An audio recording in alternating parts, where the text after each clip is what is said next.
Welcome back to the Alien Spaceship Talk Show podcast. And in case you're just joining us, you're listening to the Alien Spaceship Talk Show podcast with Emmy, Hikins, and Trevor.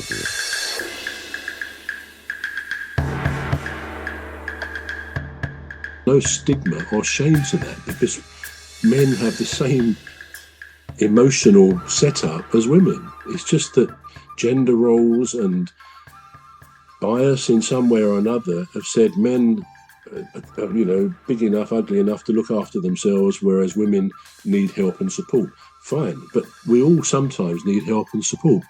And sometimes I think it's glossed over, and this is why men really must learn to express our inner feelings much more than we do, because if you dwell on something and don't deal with it, it will only get worse, won't it?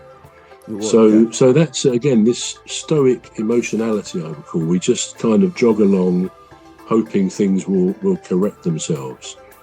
So yeah, there's that. And as we've said already, another aspect is assertiveness, almost being dominating. There's an expectation of us to be like that.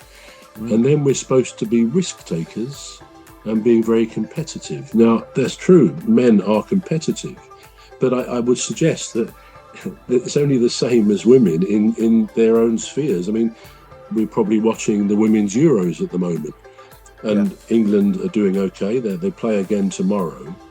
Yeah. And you can see within the team and with the manager and the coaches, there's, as with all the teams, there's this determination to win. They're there not to make up the numbers, but the women are there in their teams to win. They've got this fighting spirit to win the match, to win the game. So it's equally spread amongst men and women, this competitive desire to achieve whatever that goal may be. Yeah. So the idea that it probably used to be a thing, men took more risks than women did. But I think nowadays, given the gender roles fluidity, women want to be involved in so many more things. I mean, you go back, 50, 60, 70 years, very few women in a family will go out to work. They possibly didn't need to financially or whatever.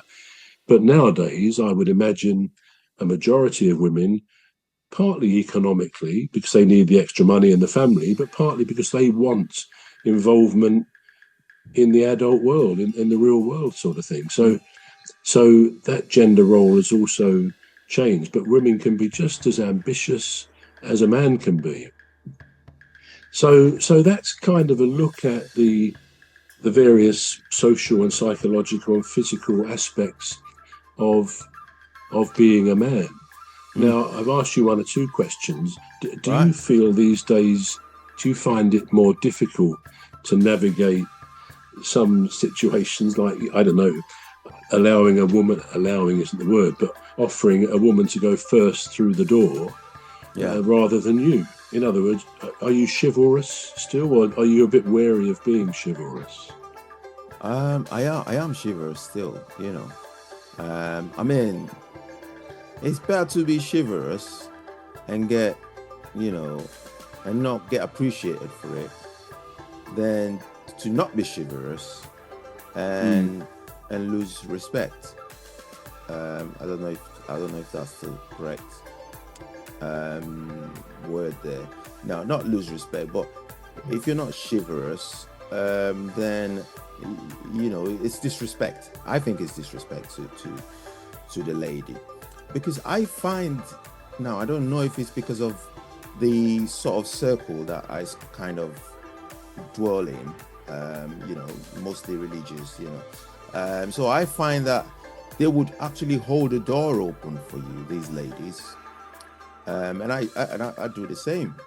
Doesn't matter whether it's an 11-year-old girl or a 79-year-old woman. I would do that, and I find that you just feel better when you do it.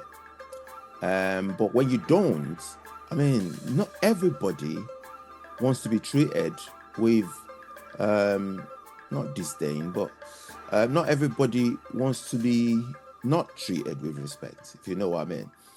So you kind of miss the point then if you think, well, it's like trying to, it's like putting everybody in a box, no matter what Yeah.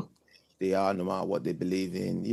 That'd be unfair. So I would rather be chivalrous. If I saw somebody struggling with perhaps maybe they have too much shopping bags to carry, I would offer. And if they said no, it doesn't, At least it you've doesn't, offered. yeah, so at least you Yeah. offered. So yeah, I think we should still be chivalrous, because when you do that to people, then the tendency for them to now do it to other people, because sometimes we learn by how we're treated. And so if you treat somebody with kindness, sooner or later, if they get enough kindness. We're going to take a short break now. We're back shortly. You've been listening to the Alien Spaceship Talk Show with Trevor Gear and Emmy Hikins. The Alien Spaceship Talk Show podcast is looking for sponsors. If you're a company out there looking to spread the word about the products and services you provide, please get in touch with Deepstuff Radio Podcast on info@deepstuffrecords.com, or to use the contact form on our website to contact us, please visit radio.deepstuffrecords.com. Also, if you're looking to get involved on the Alien Spaceship Talk Show podcast, reach out via our Deepstuff Radio Facebook page. Thank you.